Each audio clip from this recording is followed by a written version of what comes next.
6 दिसंबर को अलर्ट पर प्रशासन। मथुरा में धारा 144 लागू। हिंदू महासभा ने किया अभिषेक का ऐलान। हनुमान चालीसा का पाठ करने की घोषणा। सोशल मीडिया पर भी प्रशासन की नजर।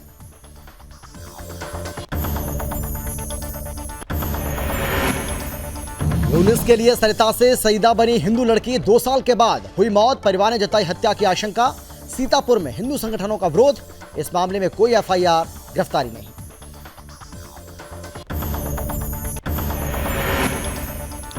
हरदोई में रेप मर्डर के आरोपी इरफान ने राइफल छीनकर भागने का प्रयास किया। पुलिस मुठभेड़ में बेटे को लगी गोली। जानकारी मिली तो पिता की हार्ट अटैक से मौत।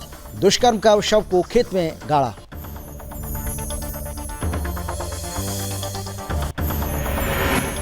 सोनभद्र में एक युद्ध नशे के विरुद्ध की शुरू हुई मुहिम। नशे के खिलाफ एक बड़े अभियान की शुरुआत। जागरूकता रैली के जरिए फूंका बिगुल। और चंदौली में 53 जोड़ों ने थामा एक दूसरे का हाथ। 2 जोड़ों का निकाह भी हुआ। केंद्रीय मंत्री ने मंत्र पढ़कर दिया आशीर्वाद। डीएम ईशा दुहन, विधायक और ब्लॉक प्रमुख हुए शामिल।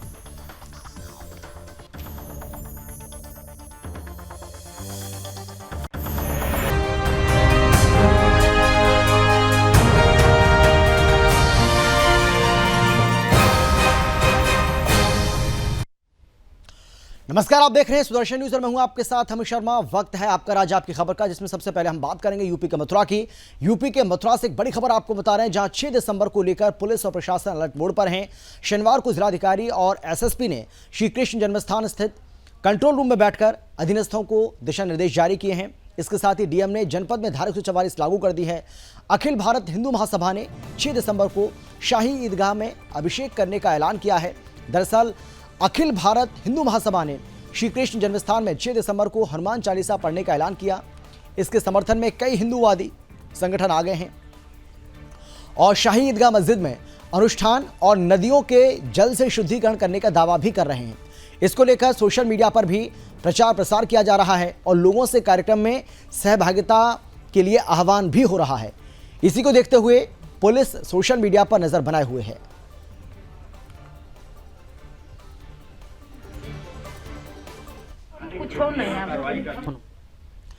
यूपी के सीतापुर जिले में एक युवती की मौत के बाद विवाद खड़ा हो गया। बताया जा रहा है कि हिंदू परिवार में जन्मी युवती ने 2 साल पहले यूनिस नाम के व्यक्ति से निकाह कर लिया था।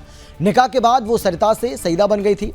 मृतका के पिता ने अपनी बेटी की यूनिस के परिवार द्वारा हत्या की आशंका जताते हुए पुलिस में शिकायत दर्ज करवाई है और हिंदू संगठनों ने भी इस घटना को लव जिहाद का नाम दिया है। दरअसल पीड़िता के पिता के मुताबिक आरोपित 2 साल पहले उनकी बेटी को कुछ खिला पिलाकर अपने साथ ले गया था और तब से मृतका यूनिस के परिवार में ही रह रही थी। एक वीडियो जारी करते हुए लड़की के पिता ने न्याय की मांग की है। पुलिस को दी गई शिकायत में पीड़ित परिजनों ने यह भी बताया है कि आरोपित यूनिस के पास उनकी बेटी का आपत्तिजनक वीडियो था, जिसके आधार पर उनसे पीड़िता को ब्लैकमेल किया था। शिकायत में यूनिस द्वारा लड़की के गर्भपात का भी आरोप लगाया गया। यूनिस के साथ उसके अब्बा सद्दीक और गुफरान के बेटे खालिक को भी प्रार्थना पत्र में नामजद किया गया है। वह सीतापुर के ही बड़ी संगत के महंत बजरंग मुनि ने स्थानीय एसएचओ को कटघरे में खड़ा करते हुए एक मुस्लिम कांस्टेबल भेजकर आरोपितों की मदद करने का आरोप लगाया। फिलहाल इस मामले में कोई एफआईआर या गिरफ्तारी नहीं हो पाई है।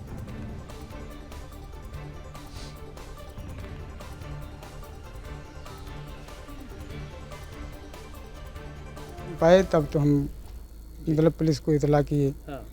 और जब हम आज गांव में जान पाए कि हमारी लड़की को पहले पट्टों से मारा गया जी।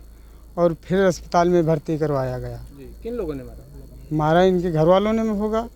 नहीं, जब शादी हो गई थी क्या उसकी? शादी नहीं हो गई थी, वो साहब भगा करके ले गए थे जी। तब आपने कुछ एफआईआर की? एफआईआर की थी सर। फिर क्या हुआ? फिर उसमें साहब इन्होंने बुरखे में हाजिर किया। हाँ। क्या नाम है जो भगा के ले गए थे? यूनिस और जनाब सद्दीक। अच्छा, पुलिस ने कार्रवाई की? कुछ पुलिस वाली कार्रवाई की, लेकिन वो बयान नहीं बदली सर। उसको खिला पिला दिया गया, इसी से वो बयान नहीं बदली। हमको जानकारी मिली तो हम रामपुर गांव गए तो वहाँ पर हिंदू लड़की की कुछ दिन पहले उसी के साथ शादी हुई थी। उस लड़के का नाम नहीं जानते, मोहम्मदन है, और उसको लड़की को मार डाला।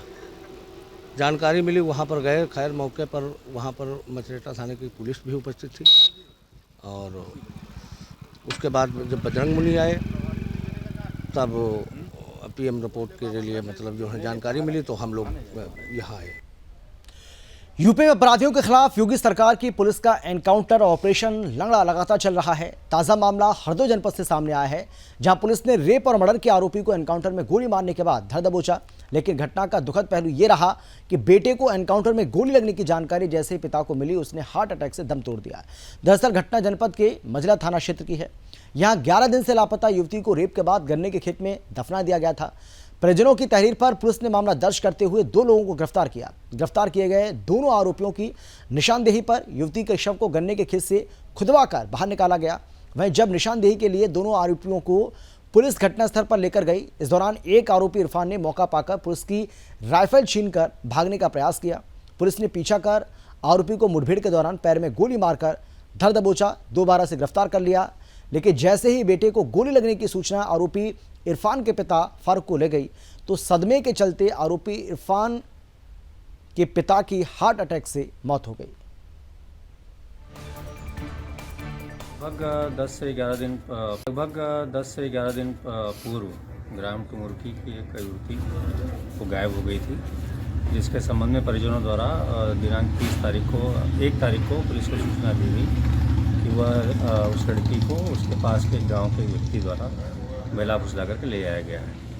इस संबंध में पुलिस द्वारा पड़ताल की गई तो मालूम पड़ा कि जिसको नामजद किया गया है वो ट्रैक्टर का ड्राइवर था और वो देर रात्रि में कहीं से लौट रहा था 22 तारीख को ही, जहाँ पर उसको ये लड़की मिली। उसने अपने मालिक को सूचना दिया। कुशीनगर की यूपी के कुशीनगर में यहां आपको बता दें कि तरियासुजन थाने की पुलिस कंटेनर वाहन से तस्करी कर 102 किलोग्राम अवैध गांजे के साथ 2 तस्करों को गिरफ्तार कर लिया गया। पुलिस के मुताबिक दिल्ली में गांजा सप्लाई करने के लिए कंटेनर के केबिन में रखकर इसको ले जाया जा रहा था। पकड़े गए गांजे की कीमत लगभग 50 लाख रुपए बताई जा रही है। आरोपियों के जो नाम हैं उसमें दीपक यादव और मोहम्मद रजा, जो कि प्रयागराज के रहने वाले हैं।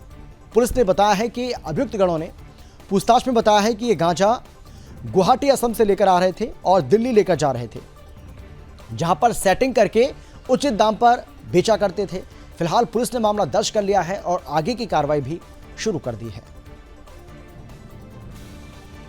जनपद कुशीनगर में थाना तरियासुजान ने एक सराहनीय कार्य करते हुए अंतर्राज्यीय गांजा तस्करों को गिरफ्तार किया है। इसमें 2 तस्कर गिरफ्तार किए गए हैं और इनके पास से 101 किलो से अधिक गांजा की बरामदगी की गई है, जिसकी बाजार कीमत लगभग 20 लाख रुपए है। साथ ही साथ जिस कंटेनर में ये गांजे की तस्करी कर रहे थे उसे भी बरामद किया गया है। इन 2 व्यक्तियों के नाम दीपक कुमार और मोहम्मद रजा है।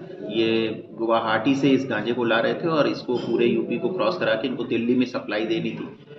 ये किससे गांजा खरीद रहे थे और किसको बेचा जाना था, इसकी भी पुलिस द्वारा तफ्तीश की जा रही है और अग्रिम विधिक कार्रवाई की जा रही है। पुलिस के इस सराहनीय कार्य को देखते हुए मेरी तरफ से तरियासुजान पुलिस को 25,000 रुपए की खबर है यूपी के मथुरा से, जहां थाना शेरगढ़ और स्वाट टीम ने अवैध शराब की तस्करी करने के मामले में नेपाली नागरिक को गिरफ्तार कर लिया।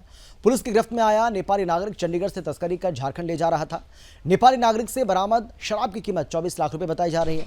दरअसल पुलिस आगामी समय में होने वाले नगर निकाय चुनाव और जीरो ड्रग्स अभियान को लेकर चेकिंग कर रही थी।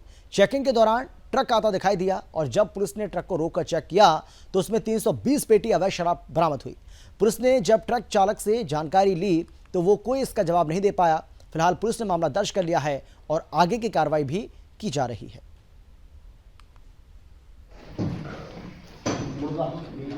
पकड़ी है जिसमें 320 पेटी शराब जो 500 ml और 750 ml के कार्टन्स में एक तरह से रखी गई थी। इनकी पेटियां थी और इसकी अनुमानित मूल्य लगभग 24 लाख रुपए थी। ये हरियाणा से, चंडीगढ़ मेड उस पर लिखा हुआ है हरियाणा से, ये छत्तीसगढ़ तक जा रही थी। दीपक बडोला नाम का अपराधी जो इसको लेके जा रहा था ट्रक में, उसको गिरफ्तार किया गया है। ये नेपाल का रहने वाला है। साथ ही साथ इससे जुड़े जो अन्य अपराधी हैं, चाहे वो सप्लाई लिंक में है या डिमांड लिंक में है, उन सबको ट्रेस किया जा रहा है। जो भी अभियुक्त इसमें सामने आएंगे उनको गिरफ्तार। और अब खबर है यूपी के चंदौली से, जहां सदर ब्लॉक परिसर में शनिवार को मुख्यमंत्री सामूहिक विवाह कार्यक्रम का आयोजन किया गया। इसमें कुल 53 जोड़ों ने एक दूसरे के साथ जीने मरने की कस्में खाईं। इसके 51 जोड़ों की हिंदू रीति रिवाज और 2 जोड़ों का काजी ने निकाह कराया। इसके बाद केंद्रीय मंत्री डॉक्टर महेंद्र नाथ पांडे ने मंत्र पढ़कर नवविवाहित जोड़ों के मंगल वैवाहिक जीवन की शुभकामनाएं दी। दरअसल सदर ब्लॉक में सामूहिक विवाह कार्यक्रम को लेकर एक दिन पहले से ही तैयारियां शुरू हो गई थी। वहीं शनिवार को शादी समारोह में शामिल होने के लिए वर और वधू के साथ लोगों का आगमन शुरू हो गया। कार्यक्रम में केंद्रीय मंत्री डीएम ईशा दुहन, विधायक रमेश जायसवाल और ब्लॉक प्रमुख संजय सिंह बबलू शामिल हुए।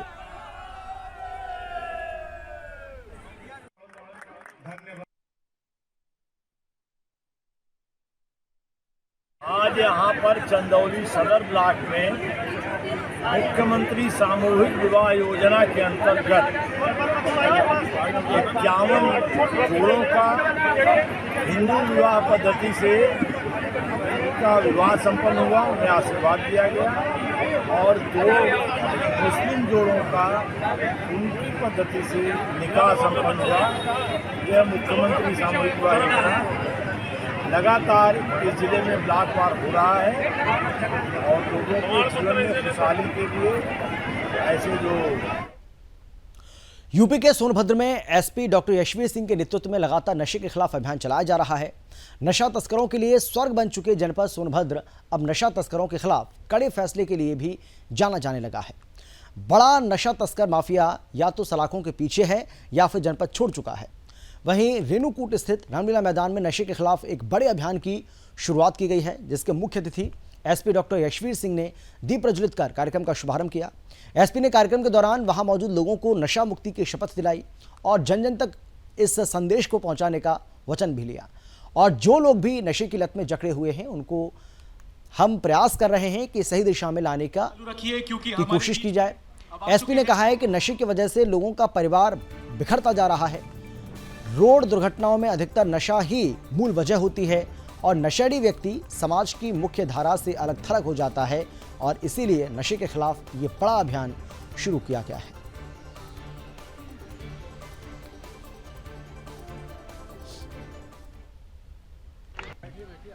मेरा निवेदन है हमारे वरिष्ठ अधिकारी तालियों के गड़गड़ाहट को चालू रखिए क्योंकि हमारे बीच में अब आ चुके हैं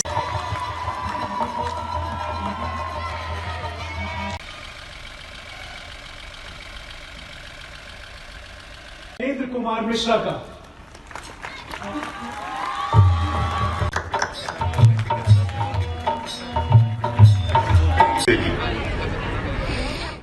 है मध्य प्रदेश के ग्वालियर से, जहां डबरा में गल्ला कारोबारी से 35 लाख रुपए कैश लूटने के बाद सड़क पर दनादन गोलियां चलाने वाले 2 और लुटेरों को पुलिस ने गिरफ्तार कर 14 लाख रुपए बरामद कर लिए हैं। अब तक के सनसनीखेज लूटकांड में पुलिस ने 7 लुटेरों को गिरफ्तार किया है, जिनसे लगभग 27 लाख रुपए बरामद हो गए हैं। अब एक मुख्य आरोपी फरार है, जिसकी घेराबंदी में कुछ टीमें लगी हुई हैं। दरअसल पुलिस पहले इस बात का खुलासा कर चुकी है कि लूट की पूरी प्लानिंग ग्वालियर की सेंट्रल जेल में हुई थी और बाहर निकलकर बदमाशों ने इसे अंजाम भी दिया। पुलिस अधीक्षक अमित सांगी ने यह भी बताया है कि लूट में कुल 8 आरोपी शामिल थे, जिसमें से 7 आरोपियों को गिरफ्तार किया जा चुका है और 1 आरोपी को भी जल्द गिरफ्तार कर लिया जाएगा और बाकी जो राशि है उसको भी बरामद कर लिया जाएगा।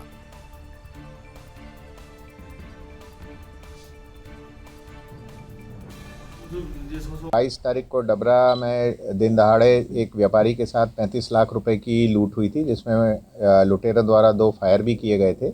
इसमें लगातार मेहनत करते हुए हमने आरोपियों को चिन्हित किया था और 5 आरोपियों को गिरफ्तार कर लिया था और उनसे लगभग 13.5 लाख रुपए की बरामदगी हो गई थी। इसमें 3 आरोपी गिरफ्तार थे और हमको ये इनपुट मिला कि ये जो 2 आरोपी हैं, इसमें से जो मुख्य लूट करने वाले जो बाइक पर थे, जिसमें से एक पहले ही पकड़ा जा चुका है, ये भिंड में मौ क्षेत्र पे हैं। इसमें क्राइम ब्रांच ग्वालियर से एक टीम रवाना की गई और साथ में भिंड जो क्राइम है उनकी मदद ली गई और उसके बाद। और अब खबर है राजस्थान के चित्तौड़गढ़ से, जहां पालना गृह में कई बच्चों को छोड़ा जा चुका है, लेकिन इस बार पालना गृह की घंटी बजी तो वहां पर एक नवजात बालिका लेटी मिली। नर्स जब डॉक्टर के पास उसे चेकअप के लिए लेकर गई तो बच्ची मृत मिली। बच्ची समय से पहले ही जन्मी हुई थी और ठंड सहन नहीं कर पाने के चलते उसकी मौत हो गई। अस्पताल स्टाफ ने इसकी जानकारी बाल कल्याण समिति और सदर थाना पुलिस को दी है।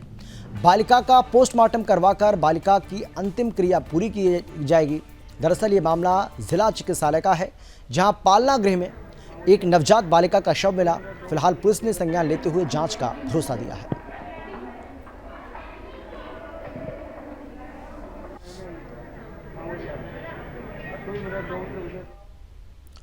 खबर है मध्य प्रदेश के करेली से, जहां झूठी शिकायतों का सरपंच संघ ने विरोध जताया है और एसपी के साथ ही जिला पंचायत सीईओ को शिकायत पत्र सौंपा है। निष्पक्ष जांच की मांग भी की है। दरअसल एसपी ऑफिस पहुंचे सरपंच संघ द्वारा एसपी और सीईओ को अपना शिकायती पत्र सौंपते हुए कहा है कि चुनाव में हारे हुए प्रत्याशी जिनके ऊपर भ्रष्टाचार की शिकायतें हैं, उनके द्वारा झूठे मामले दर्ज करवाए जा रहे हैं।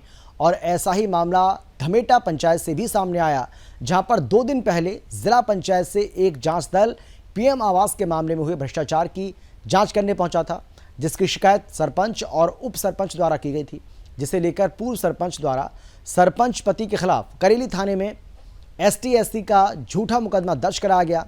हाल के दिनों में 1-2 सरपंचों के ऊपर और इसी तरह के मामले सामने आए, जिससे पंचायत प्रतिनिधियों में जबरदस्त आक्रोश है। ये कुछ सरपंच आए थे, मुख्य तौर पे चिचली ब्लॉक के सरपंच लोग आए हुए थे यहाँ पर। उनका कहना है कि और चलिए अब खबर आपको बताते हैं मध्य प्रदेश के टीकमगढ़ से, जहां जिला अस्पताल में इलाज कराने पहुंचे 302 के आरोपी के भागने के प्रयास का मामला शनिवार को सामने आया। आरोपी पुलिस आरक्षक को चकमा देकर अस्पताल परिसर से फरार हो गया और जैसे ही आरक्षक को आरोपी नहीं दिखा तो उसके होश उड़ गए। तुरंत उसने मामले की सूचना वरिष्ठ अधिकारी को दी।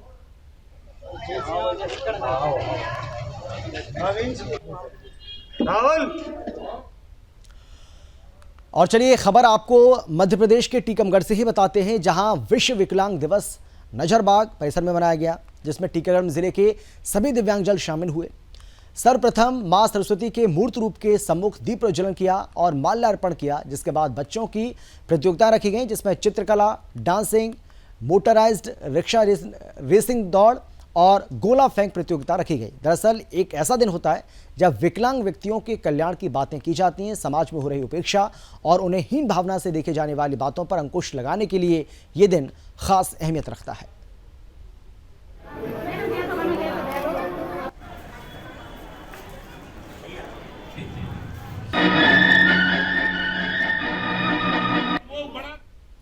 असम के डिब्रूगढ़ की बात करेंगे। यूनिवर्सिटी रैगिंग मामले में पुलिस ने कार्रवाई की है। प्राप्त जानकारी के मुताबिक पुलिस ने रैगिंग मामले में एक और छात्र को गिरफ्तार किया है। इसके अलावा एक अन्य छात्र को पूछताछ के लिए हिरासत में लिया है। दरअसल डिब्रूगढ़ विश्वविद्यालय के अधिकारियों ने एक छात्र की रैगिंग में कथित भूमिका के आरोप में 21 छात्रों को निष्कासित किया था। रिपोर्ट के अनुसार छात्र ने रैगिंग के दौरान मानसिक और शारीरिक उत्पीड़न से बचने के लिए हॉस्टल की दूसरी मंजिल से छलांग लगा दी थी।